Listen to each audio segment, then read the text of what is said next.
नया नोहर बानी बहुरिया हो, उहे बात बोला ता चुड़िया हो।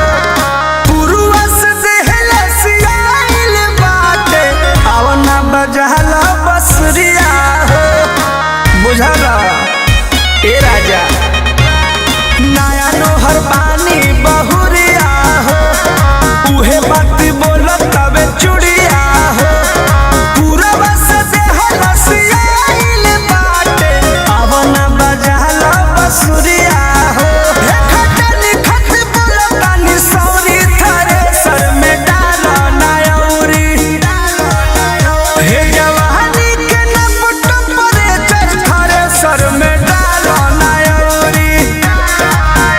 हे जवानी के नपट परे चर थारे सर में डाला नायौरी। हे जवानी के नपट परे चर थारे सर में डाला नायौरी।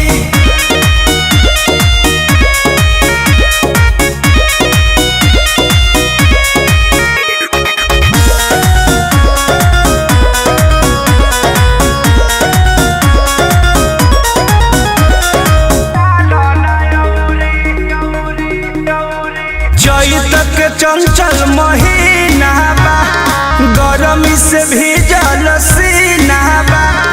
कृष्ण बेदर्दी पर मध पिया, हमरो मिजाज सहीना बा। बुझला ए राजा, चैत के चंचल महीना बा, गरमी से भीजल सीना बा। कृष्ण बेदर्दी पंकज पिया, देखो मिजाज सहीना बा। लुटिया के चाहे हो जा पिठौरी, थारे सर में डालो नायौरी। हे जवानी के नपट परे चर थारे सर में डालो नायौरी।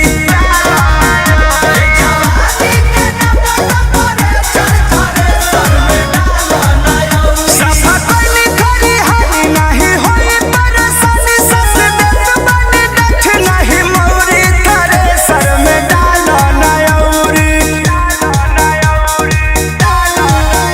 हे जवानी के नपट परे चर थारे सर में